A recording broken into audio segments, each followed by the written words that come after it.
So most welcome again in today session. और आज की क्लास के अंदर अपन बात करने वाले हैं न्यूक्लिक एसिड के रेफरेंस में। पिछली काफी सारी क्लासें हुई थी और उसके अंदर अपन ने सारे के सारे कार्बोहाइड्रेट की स्ट्रक्चर को देखा था। कार्बोहाइड्रेट की स्ट्रक्चर को देखा था। कार्बोहाइड्रेट के जस्ट बाद में अपन ने प्रोटीन पे भी काफी सारे डिस्कशन किए थे। तो फर्स्ट में अपन ने देखा था कार्बोहाइड्रेट कार्बोहाइड्रेट और कार्बोहाइड्रेट का क्लासिफिकेशन, और उसके अंदर रिड्यूसिंग नॉन रिड्यूसिंग सारी चीजें देखी थी। रिड्यूसिंग क्या होती है और नॉन रिड्यूसिंग कार्बोहाइड्रेट्स क्या होते हैं। फिर उसके अंदर अपन ने क्लासिफिकेशन जब देखा था तो क्लासिफिकेशन के अंदर मोनोसैकेराइड पे डिस्कशन हुआ था। मोनो के बाद में डाइसैकेराइड्स था। फिर उसके बाद में डाई को अपन ओलिगोसैकेराइड भी बोल सकते हैं वैसे, और ओलिगो के बाद में फिर था पॉलीसैकेराइड्स। तो इन सारी चीजों पे डिस्कशन हो चुका था पॉलीसैकेराइड्स पे। फिर उसके बाद में अपन डिस्कशन कर रहे थे प्रोटीन की स्ट्रक्चर के ऊपर। प्रोटीन और प्रोटीन की स्ट्रक्चर के अंदर काफी सारी चीजें थी। जैसे प्रोटीन की स्ट्रक्चर में पढ़ रहे थे तो प्रोटीन की ही स्ट्रक्चर के अंदर ज्यूटर आयन क्या होता है उस पर भी डिस्कशन हुआ था। ज्यूटर आयन के बाद में इसमें एम्फोटेरिक नेचर, और एम्फोटेरिक नेचर के अंदर अल्फा एमिनो एसिड क्यों कहते हैं, अल्फा एमिनो एसिड क्यों कहते हैं ये भी था। फिर इसके बिहेवियर पर बात हुई थी, और बिहेवियर के ऊपर बात करें अपन तो बिहेवियर के रेस्पेक्ट में जैसे ये एसिडिक नेचर में होता है, या फिर बेसिक नेचर के अंदर होता है, या फिर ये न्यूट्रल नेचर के अंदर होता है। न्यूट्रल किस किस फॉर्म में ये एग्जिस्ट करता है, इन चीजों पे भी अपन ने डिस्कशन किया था। और इन सारी चीजों के बाद में अपन देखा था कि प्रोटीन की जो स्ट्रक्चर है उसके अंदर किस टाइप से बॉन्डिंग होती है, और उस बॉन्ड का नाम रहता है पेप्टाइड बॉन्ड। और पेप्टाइड बॉन्ड की बहुत सारी स्ट्रक्चर आपस में जब जुड़ जाती है तो उन स्ट्रक्चरों को अपन कहते हैं पॉलीपेप्टाइड्स, पॉलीपेप्टाइड स्ट्रक्चर। तो पेप्टाइड और पेप्टाइड के साथ में पॉलीपेप्टाइड स्ट्रक्चर, इन पे भी बात हुई थी। पॉलीपेप्टाइड बॉन्डिंग होती है, पॉलीपेप्टाइड, ये सारी चीजें थी। फिर जस्ट इसके बाद में अपन ने पॉलीपेप्टाइड की स्ट्रक्चर के बाद में अगला जो पॉइंट था उसके अंदर डीनेचुरेशन ऑफ प्रोटीन पढ़ा। डीनेचुरेशन ऑफ प्रोटीन, और डीनेचुरेशन ऑफ प्रोटीन सिंपल सी बात है कि प्रोटीन की जो स्ट्रक्चर है उसके अंदर प्राइमरी स्ट्रक्चर यानी कि 1 डिग्री, सेकेंडरी स्ट्रक्चर 2 डिग्री, फिर टर्शियरी स्ट्रक्चर, फिर उसके बाद में क्वाटरनरी स्ट्रक्चर, 4 टाइप की स्ट्रक्चर है। और 4 डिग्री या फिर जो क्वाटरनरी स्ट्रक्चर होती है ऊपर उसके अंदर सुपर कॉइलिंग स्ट्रक्चर होती है, सुपर कॉइल्ड स्ट्रक्चर होती है। और ये जो सुपर कॉइल्ड स्ट्रक्चर है, ये सुपर कॉइल्ड स्ट्रक्चर के अंदर जब अपन पीएच चेंज करते हैं या फिर उसको हीट देते हैं तो उसकी जो कॉइलिंग स्ट्रक्चर है वो रिकॉइल होनी स्टार्ट होती है, डीकॉइल होनी स्टार्ट होती है, कॉइलिंग उसकी ओपन होनी स्टार्ट होती है, तो उसको अपन कहते हैं डीनेचुरेशन ऑफ प्रोटीन। सारी चीजें अपन ने पिछली क्लास के अंदर नोट कर ली थी। और आज का जो सेशन अपने पास में रहने वाला है उसमें अपन डिस्कशन करेंगे काफी सारी चीजों के बारे में। देखिए कौन कौन सी चीजें नेक्स्ट चैप्टर के अंदर रहने वाली है। तो नेक्स्ट में एक तो रहने वाला है nucleic acid. Nucleic acid nucleic acid के बारे में पढ़ेंगे। न्यूक्लिक एसिड के बाद में अगला टॉपिक अपने पास में आने वाला है एंजाइम। एंजाइम्स के बारे में बात होनी है अभी तक। एंजाइम के बाद में नेक्स्ट टॉपिक आता है अपने पास में हार्मोन्स। हार्मोन्स वैसे बायोलॉजी के स्टूडेंट बॉडी में अच्छे से जानते हैं, एंडोक्राइन ग्लैंड्स होती है। तो इस एंडोक्राइन ग्लैंड से यहाँ पर हार्मोन का सिक्रेशन होता है। कुछ एक्सोक्राइन ग्लैंड्स होती है, और एक्सोक्राइन ग्लैंड सारी की सारी बॉडी के अंदर एंजाइम सिक्रेट करने का वर्क करती है। फिर एक छोटा सा टॉपिक और रहता है जिसको अपन पढ़ेंगे विटामिन के रेफरेंस में। विटामिन्स, और विटामिन्स के रेफरेंस में विटामिन B12 जो एग्जाम के अंदर बहुत ज्यादा पूछा जाता है। और विटामिन B12 के रेफरेंस में पूछते हैं कि ऐसा कौन सा विटामिन है जिसमें कोबाल्ट पाया जाता है, कोबाल्ट इसमें प्रेजेंट होता है। तो कोबाल्ट की स्ट्रक्चर होती है विटामिन B12 के अंदर, कोबाल्ट पाया जाता है, कोबाल्ट। और कोबाल्ट की स्ट्रक्चर विटामिन B12 में होती है। अच्छा, इसका साइंटिफिक नेम अगर पूछा जाए विटामिन B12 का तो इसका नाम रहता है सायनो, नाम याद रखना अच्छे से, cyanocobalamin, cyanocobalamin, that is scientific name of vitamin B12। और विटामिन का जब अपन क्लासिफिकेशन करते हैं तो ये दो टाइप्स के होते हैं, एक होते हैं वाटर सोल्यूबल, एक होते हैं वाटर सोल्यूबल। और वाटर सोल्यूबल विटामिन में देखें तो यहाँ पर विटामिन बी और सी दोनों ही वाटर विटामिन वाटर सोल्यूबल होते हैं। और कुछ होते हैं यहाँ पर fat soluble, fat soluble, fat के अंदर सोल्यूबल होते हैं। और फेट के अंदर होती है ए, डी, ई और के। इनको याद रखने की कोशिश करना। जैसे विटामिन के है तो उसका साइंटिफिक नेम होता है फाइलोक्विनोन, है ना, फाइलोक्विनोन होता है। विटामिन ई का साइंटिफिक नेम होता है टोकोफिरोल। विटामिन डी का कैल्शिफिरोल है। विटामिन ए का नाम रेटिनॉल है। विटामिन सी एस्कॉर्बिक एसिड है। विटामिन बी में कई सारे कॉम्प्लेक्स मिलते हैं। तो इस टाइप से स्ट्रक्चर रहती है। तो क्या क्या चीजें अपने पास में डिस्कशन करने के लिए अभी और भी रहती है। तो और रहने वाली स्ट्रक्चर में अगर देखें तो अपने पास में और रहने वाली स्ट्रक्चर के अंदर देखना, एक तो यहाँ पर न्यूक्लिक एसिड अभी तक देखना है। उसके बाद में एंजाइम के स्ट्रक्चर को देखेंगे। एंजाइम के स्ट्रक्चर के बाद में अपन यहाँ पर हार्मोन्स के बारे में पढ़ेंगे। और हार्मोन्स के बाद में लास्ट अपने पास में रहेगा विटामिन या फिर विटामिन। तो इन सारी चीजों के ऊपर डिस्कशन करना है। और आज के सेशन को अपन जब स्टार्ट करेंगे तो सबसे फर्स्ट में देखेंगे न्यूक्लिक एसिड के बारे में। आप भी हेडिंग नोट कर लीजिए न्यूक्लिक एसिड, और इसी को लेकर के आगे चलते हैं। तो हेडिंग आप नोट कर लीजिए nucleic acids, nucleic acid. First में थोड़ा मैं इंट्रोडक्शन कर देता हूं इसके बारे में, क्या होता है न्यूक्लिक एसिड। देखना, कोई भी लिविंग ऑर्गेनिज्म है उसकी बॉडी के अंदर as a genetic material, as a genetic material. Genetic material का मतलब एक जनरेशन से नेक्स्ट जनरेशन के अंदर जो उसकी हेरिडिटी या उसके जो बेसिक फंडामेंटल जो जेनेटिक कैरेक्टर है, उस जेनेटिक कैरेक्टर को एक जनरेशन से अगली जनरेशन में ट्रांसफर करने का काम जो फैक्टर करता है उसे अपन न्यूक्लिक एसिड के नाम से जानते हैं।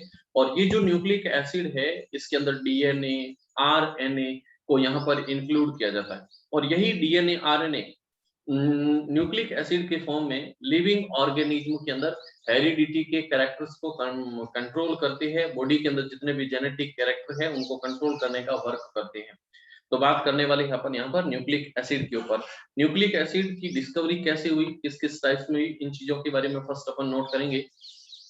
तो फर्स्ट में यहाँ सबसे पहले आप लोग नोट करोगे न्यूक्लिक एसिड, और न्यूक्लिक एसिड के रेस्पेक्ट में, तो न्यूक्लिक एसिड के रेस्पेक्ट में फर्स्ट पॉइंट यहाँ पर पूछा जाता है इसकी डिस्कवरी के रेस्पेक्ट में, कि इसकी डिस्कवरी किस साइंटिस्ट ने और कब कब किस किस फॉर्म के अंदर की थी। तो न्यूक्लिक एसिड की डिस्कवरी के रेस्पेक्ट में अगर बात करें तो न्यूक्लिक एसिड की डिस्कवरी सबसे पहले, न्यूक्लिक एसिड की जो डिस्कवरी है वो सबसे पहले 1869 के अंदर हुई थी। तो इसकी सबसे पहले बात करते हैं डिस्कवरी के ऊपर, न्यूक्लिक एसिड की डिस्कवरी। नोट करना यहाँ पर न्यूक्लिक एसिड की डिस्कवरी। तो डिस्कवरी हुई थी 1869 के अंदर। और 1869 के अंदर एक साइंटिस्ट, और साइंटिस्ट का नाम था फ्रेडरिक मिशर। तो साइंटिस्ट और साइंटिस्ट का नाम यहाँ पर नोट करना। तो साइंटिस्ट का नाम यहाँ पे रहता है Friedrich Miescher, FREDRICH, Friedrich Miescher, MISEFCHER, Friedrich Miescher. ये फ्रेडरिक मिशर साइंटिस्ट है जिन्होंने 1869 के अंदर न्यूक्लिक एसिड को ओनली डिस्कवर किया। और ये जो न्यूक्लिक एसिड है ये ओनली जेनेटिक मटेरियल्स को, अपनी बॉडी के अंदर जितना भी जेनेटिक मटेरियल्स है, जेनेटिक मटेरियल्स, इस जेनेटिक मटेरियल्स को एक जनरेशन से अगली जनरेशन में ट्रांसफर करता है। G1 से G2 के बीच में, जनरेशन फर्स्ट से जनरेशन 2 के बीच में जेनेटिक मटेरियल को ट्रांसफर करने का काम करता है। लेकिन इस न्यूक्लिक एसिड की अगर बात करें, ये तो अपने जेनेटिक मटेरियल के फॉर्म में होता है, बट इस जेनेटिक मटेरियल वर्ड का यूज किस साइंटिस्ट ने किया, ये क्वेश्चन भी यहाँ पर पूछा जाता है। Who was first of all used the genetic word या फिर न्यूक्लिक एसिड वर्ड। तो न्यूक्लिक एसिड या न्यूक्लिन वर्ड का यूज किसने किया। तो नेक्स्ट टाइम यहाँ पर लिखिए use of nucleic acid word, use of nucleic acid word, इस वर्ड का यूज किसने किया, यूज ऑफ वर्ड। यहाँ पे कौन सा वर्ड, तो अपन लिखेंगे न्यूक्लिक एसिड, न्यूक्लिक एसिड। और न्यूक्लिक एसिड वर्ड के बारे में अगर देखें, इस वर्ड का यूज सबसे पहले किस साइंटिस्ट ने किया था। तो यहाँ पर साइंटिस्ट जिनका नाम रहता है रिचर्ड अल्टमैन, साइंटिस्ट का नाम नोट करना, रिचर्ड अल्टमैन, रिचर्ड अल्टमैन। और ये बात है 1888 और 1889 की, 1888 और 1889 की। देखो काफी सारा गैप है यहाँ पर। 1869 के अंदर न्यूक्लिक एसिड भी नहीं खोजा गया, ये केवल जेनेटिक मटेरियल खोजा गया था। सबसे पहला जो जेनेटिक मटेरियल है, जेनेटिक मटेरियल जेनेटिक मटेरियल्स भी अपन नहीं कह सकते, इसको अपन कह सकते हैं बॉडी के अंदर जितना भी जेनेटिक मटेरियल का प्राइमरी स्टेज होता है उसको सबसे पहले 1869 के अंदर खोजा गया था। ओके, और उसके बाद में इसका जो नोमेनक्लेचर हुआ वो 1888 और 1889 के अंदर रिचर्ड अल्टमैन साइंटिस्ट के द्वारा हुआ। दो चीजें अपन ने नोट की है, जेनेटिक मटेरियल की डिस्कवरी पूछी जाए तो फ्रेडरिक मिशर है, और इसका नोमेनक्लेचर पूछा जाए तो रिचर्ड अल्टमैन के द्वारा हो गया था।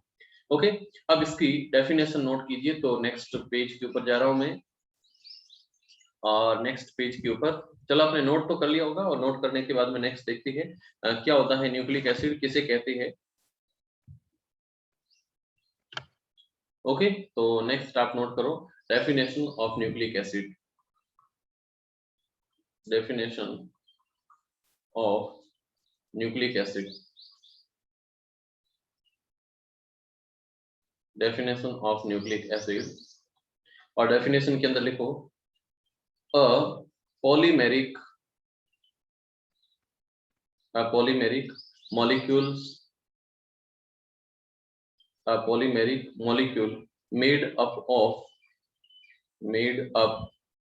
of carbon, hydrogen, nitrogen, oxygen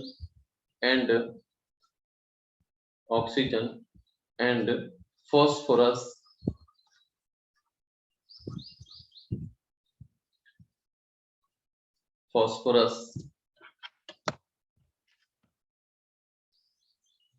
which determine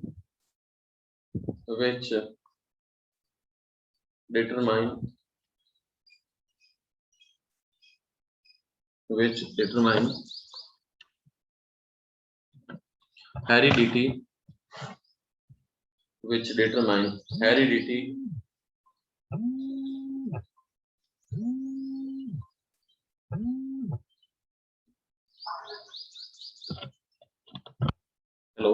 hello जी सर। हाँ ठीक है, हाँ संकल्प में दे देना जी। which determine heredity of living beings,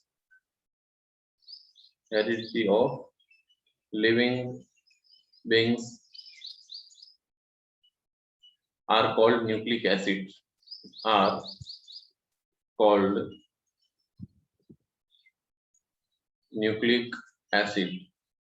देखिए न्यूक्लिक एसिड क्या है, बिल्कुल सिंपल और शॉर्ट सिंपल अपन ने यहाँ पर इसको डिफाइन किया है कि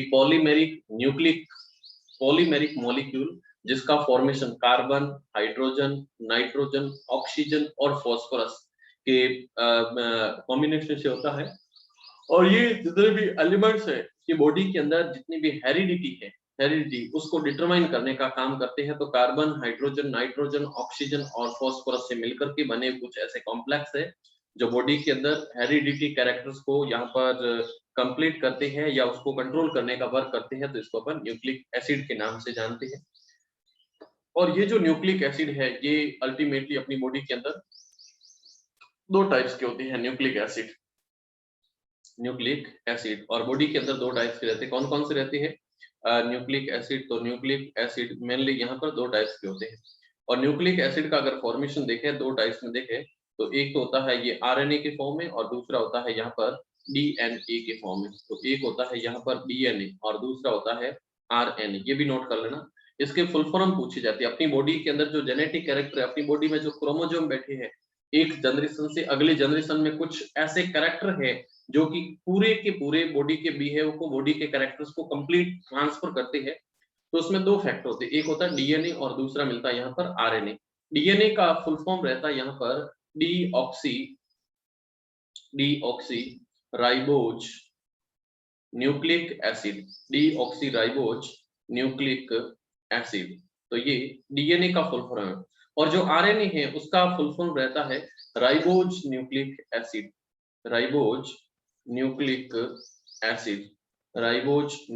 एसिड ये आरएनए है और डीऑक्सीराइबोज न्यूक्लिक ये डीएनए है। तो डीएनए और आरएनए दोनों के बारे में यहाँ पर फुल फॉर्म भी पूछी जाती है और क्या क्या रहते हैं।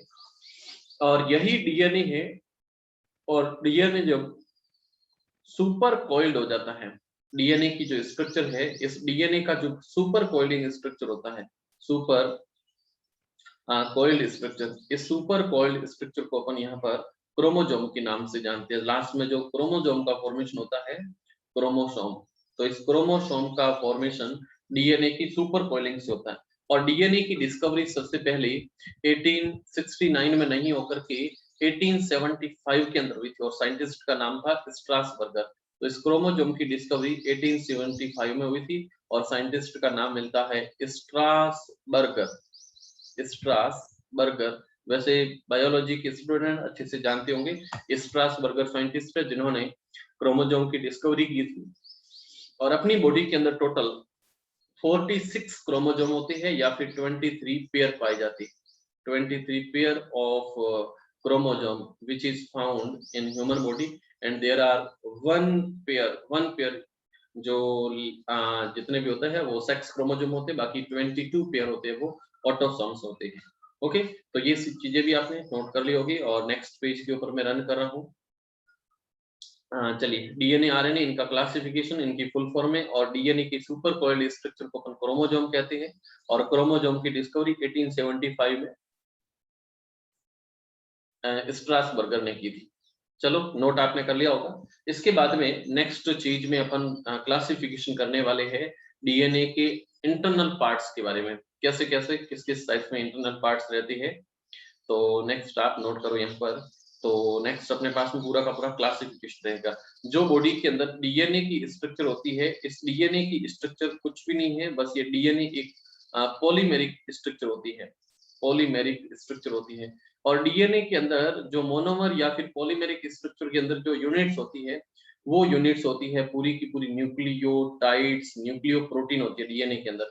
तो डीएनए के अंदर मिलता है अपने को न्यूक्लियोप्रोटीन की स्ट्रक्चर, न्यूक्लियोप्रोटीन। बट ये न्यूक्लियोप्रोटीन दो पार्ट के अंदर होता है। न्यूक्लियोप्रोटीन का जो फॉर्मेशन है वो भी दो टाइप से होता है। तो न्यूक्लियोप्रोटीन भी दो टाइप में मिलता है, और न्यूक्लियोप्रोटीन खुद जो दो टाइप में मिलता है, इसको अपन देखें तो न्यूक्लियोप्रोटीन के अंदर दो टाइप की स्ट्रक्चर कुछ इस टाइप से मिलेगी। दो टाइप की स्ट्रक्चर, और दो टाइप की जो स्ट्रक्चर मिलती है इसमें एक तो होता है यहाँ पर प्रोटीन, और दूसरी स्ट्रक्चर मिलती है इसमें वो होता है न्यूक्लिक एसिड। तो दो टाइप की स्ट्रक्चर इसमें मिलनी स्टार्ट हो जाती है। किस टाइप से यहाँ पर प्रोटीन मिलता है, और किस टाइप से यहाँ पर न्यूक्लिक एसिड की स्ट्रक्चर मिलती है, दोनों को अपन देखते हैं यहाँ पर। तो न्यूक्लियो प्रोटीन और न्यूक्लिक एसिड दो स्ट्रक्चर होती है। तो न्यूक्लियो प्रोटीन जो मिलता है वो दो टाइप में होता है। एक तो यहाँ पर होता है प्रोटीन की स्ट्रक्चर, नोट करना इसके अंदर। तो एक होता है प्रोटीन का पूरा पार्ट होता है, और दूसरा इसके अंदर मिलता है न्यूक्लिक एसिड। न्यूक्लियो प्रोटीन के अंदर दूसरा मिलता है न्यूक्लिक एसिड की स्ट्रक्चर मिलती है, न्यूक्लिक एसिड मिलता है। अच्छा, प्रोटीन को अपन ज्यादा क्लासिफाई नहीं करेंगे, बट जो न्यूक्लिक एसिड है, ये न्यूक्लिक एसिड का जो फॉर्मेशन है वो अगेन न्यूक्लियो प्रोटीन के अंदर जो न्यूक्लिक एसिड है इसका फॉर्मेशन न्यूक्लियोटाइड से होता है। तो इसका फॉर्मेशन होता है न्यूक्लियोटाइड्स से।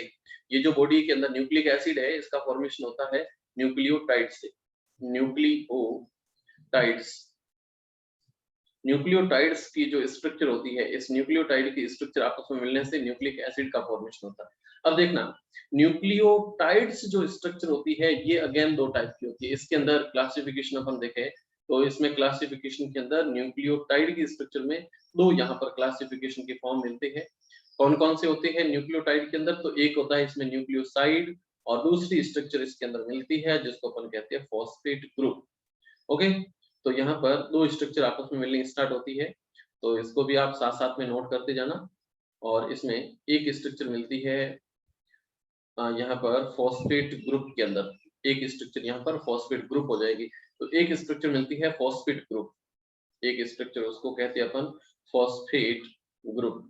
तो एक स्ट्रक्चर इसके अंदर फॉस्फेट ग्रुप की होती है, और दूसरी जो स्ट्रक्चर मिलती है वो न्यूक्लियोटाइड के अंदर न्यूक्लियोसाइड मिलती है। इसमें न्यूक्लियोसाइड की स्ट्रक्चर मिलती है। दूसरी स्ट्रक्चर इसके अंदर न्यूक्लियोसाइड की स्ट्रक्चर मिलती है, न्यूक्लियोसाइड की स्ट्रक्चर। अब देखना, न्यूक्लियोसाइड जो खुद यहाँ पे मिलता है, इस न्यूक्लियोसाइड के अंदर दो स्ट्रक्चर अगेन होती है। इसके अंदर एक तो होता है यहाँ पर नाइट्रोजन बेस, एक यहाँ पर मिलता है नाइट्रोजन बेस, नाइट्रोजन बेस मिलता है। प्लस दूसरी जो स्ट्रक्चर होती है नाइट्रोजन बेस के अलावा, वो यहाँ पर सारा का सारा मिलता है पेंटोज शुगर, दूसरा यहाँ पर पेंटोज PANTOGE या PANTOSE, तो यहाँ पर पेंटोज शुगर मिलता है, पेंटोज शुगर की स्ट्रक्चर मिलती है। नोट कर लिया होगा आपने क्लासिफिकेशन के अंदर। तो ये एक जनरल क्लासिफिकेशन है। अब जो न्यूक्लियोसाइड है इसको और अपन आगे देखेंगे। चलो आप नोट कर रहे हो यहाँ पर। और फॉस्फेट ग्रुप की स्ट्रक्चर कैसे होती है उसको भी मैं दिखाऊंगा। न्यूक्लियोसाइड में कौन कौन से स्ट्रक्चर होती है, सबसे नीचे की तरफ जो न्यूक्लियोसाइड पड़ा है इसको भी दिखाऊंगा। तो नेक्स्ट पेज पे मैं रन कर रहा हूँ। ये जो न्यूक्लियोसाइड है इसको भी वापस देखेंगे और न्यूक्लियोटाइड को वापस एक बार देखने वाले हैं। चलो तो अगले पेज पे जाकर के मैं इसको वापस नोट करता हूँ और इसको आपने नोट कर लिया होगा। तो नेक्स्ट चलते हैं। वापस मैं यहाँ पर ड्रॉ कर रहा हूँ न्यूक्लियो, यहाँ पर वापस मैं ड्रॉ कर रहा हूँ न्यूक्लियोस टाइड के बारे में। सबसे पहले न्यूक्लियोटाइड्स, चलिए तो नोट करेंगे अपन यहाँ पर न्यूक्लियोटाइड की स्ट्रक्चर। और न्यूक्लियोटाइड कैसे कैसे रहेगा, तो यहाँ पर न्यूक्लियोटाइड की स्ट्रक्चर। और न्यूक्लियोटाइड्स की स्ट्रक्चर देखें तो इसमें दो पार्ट मिलते हैं। एक मिलता है इसके अंदर न्यूक्लियोटाइड के अंदर, एक तरफ मिलता है इसमें फॉस्फेट ग्रुप, एक तरफ फॉस्फेट ग्रुप, और फॉस्फेट ग्रुप के साथ में दूसरा मिलता है यहाँ पर न्यूक्लियोसाइड, न्यूक्लियोसाइड। अब देखो कईयों का दिमाग खराब हो रहा, सर ये हो क्या रहा है, न्यूक्लिक एसिड, न्यूक्लियोटाइड, न्यूक्लियोसाइड, साला कुछ समझ में नहीं आ रहा। अभी थोड़ा सा आप लोग पेशेंस रखिए, बिल्कुल एकदम मास्टर बनने वाले हो। ये तो ओनली क्लासिफिकेशन है, एक एक स्ट्रक्चर दिखाऊंगा। प्रोटीन, प्रोटीन के अंदर यहाँ पर जब पॉलीपेप्टाइड बॉन्डिंग होती थी तो यहाँ पर पॉलीएस्टर्स बॉन्डिंग होती है, किस टाइप से बॉन्डिंग होती है फॉस्फेट के अंदर, सारी चीजें दिखाएंगे इसको। ओके, तो यहाँ पर न्यूक्लियोसाइड की स्ट्रक्चर है। न्यूक्लियोसाइड की जो स्ट्रक्चर है इसमें अगेन यहाँ पर दो पार्ट होते हैं। एक तो होता है यहाँ पर नाइट्रोजनी बेस, और नाइट्रोजनी बेस के साथ में यहाँ पर न्यूक्लियोसाइड में दूसरी जो स्ट्रक्चर मिलने वाली है वो यहाँ पर रहती है पेंटोज शुगर। दूसरी स्ट्रक्चर यहाँ पर मिलती है पेंटोज शुगर की स्ट्रक्चर। ओके, पेंटोज शुगर में इसको अपन कहते हैं, पेंटोज शुगर दो टाइप में मिलता है। एक यहाँ पर पेंटोज शुगर मिलता जो है वो मिलता है डीएनए के अंदर, और दूसरा मिलता है आरएनए के अंदर। आरएनए के अंदर राइबोज शुगर मिलता है और इसके अंदर डीऑक्सी राइबोज शुगर मिलता है। Deoxy ribose, deoxy ribose sugar की स्ट्रक्चर मिलती है, और आरएनए के अंदर राइबोज शुगर पाया जाता है, ओनली राइबोज शुगर पाया जाता है। राइबोज शुगर की स्ट्रक्चर मिलती है, राइबोज शुगर एक तरफ, डीऑक्सी राइबोज शुगर मिलती है। और यहाँ पर जो नाइट्रोजनी बेस होते हैं, नाइट्रोजनी बेस दो टाइप के होते हैं। अब यहाँ से देखना थोड़ा सा याद रखने का मामला है, बाकी कोई धर्म संकट नहीं है। नाइट्रोजन बेस जो मिलता है, इस नाइट्रोजन बेस के अंदर एक होता है प्यूरिन और दूसरा होता है पिरिमिडिन, है ना। अच्छे से नोट कर रहे हो। तो एक होता है यहाँ पर प्यूरिन की स्ट्रक्चर, एक होती है प्यूरिन की स्ट्रक्चर, और दूसरी होती है यहाँ पर पिरिमिडिन की स्ट्रक्चर। एक होती है प्यूरिन, दूसरी होती है पिरिमिडिन्स की स्ट्रक्चर, पिरिमिडिन्स की स्ट्रक्चर। तो प्यूरिन्स और पिरिमिडिन्स दो टाइप की स्ट्रक्चर इसके अंदर पाई जाती है, प्यूरिन्स और पिरिमिडिन्स। ध्यान रखना, प्यूरिन्स की स्ट्रक्चर के अंदर दो नाइट्रोजनी बेस यहाँ पर प्रेजेंट होती है। एक का नाम होता है एडिनिन, एक का नाम होता है एडिनिन, और दूसरे का नाम होता है यहाँ पर ग्वानिन। एडिनिन और दूसरा मिलता है ग्वानिन की स्ट्रक्चर। एडिनिन कैपिटल ए से नोट करती है और ग्वानिन को कैपिटल जी से नोट करती है। पिरिमिडिन की जो स्ट्रक्चर मिलती है इसमें अगेन तीन स्ट्रक्चर एक साथ पाई जाती है, तीन स्ट्रक्चर्स इसके अंदर एक साथ मिलती है। और तीन स्ट्रक्चर के अंदर फर्स्ट होती है यहाँ पर यूरेसिल की स्ट्रक्चर, यूरेसिल जिसको अपन यू से नोट करते हैं। दूसरी होती है यहाँ पर थायामीन की स्ट्रक्चर, थायामीन की स्ट्रक्चर, और थायामीन को टी से लिखा जाता है। और थर्ड जो स्ट्रक्चर मिलती है उसको अपन कहते हैं साइटोसिन की स्ट्रक्चर, साइटोसिन की स्ट्रक्चर मिलती है। तो थर्ड जो स्ट्रक्चर मिलती है दैट इज साइटोसिन, जिसको अपन कैपिटल सी से लिखते हैं। तो यहाँ पर नाइट्रोजनी बेस जिसमें एक होता है प्यूरिन और दूसरा होता है यहाँ पर पिरिमिडिन्स, प्यूरिन और पिरिमिडिन्स की स्ट्रक्चर यहाँ पर मिलती है। प्यूरिन और पिरिमिडिन, ये एडिनिन है, ग्वानिन है, और यहाँ पर यूरेसिल, थायामीन और साइटोसिन ये स्ट्रक्चर मिलती है। डीएनए की स्ट्रक्चर जिसमें डीऑक्सी राइबोज शुगर मिलती है, और आरएनए की जो स्ट्रक्चर है उसके अंदर राइबोज शुगर मिलती है। अब मैं एक एक स्ट्रक्चर को दिखाने वाला हूँ, कौन सी स्ट्रक्चर कैसे कैसे रहती है, बट यहाँ पर टाइम ज्यादा अलाउ नहीं कर रहा है। तो मुझे लग रहा है आज के सेशन को यहाँ पर एंड करना पड़ेगा, और फिर मिलेंगे अपन नेक्स्ट सेशन में। तब तक के लिए शुक्रिया, बाय।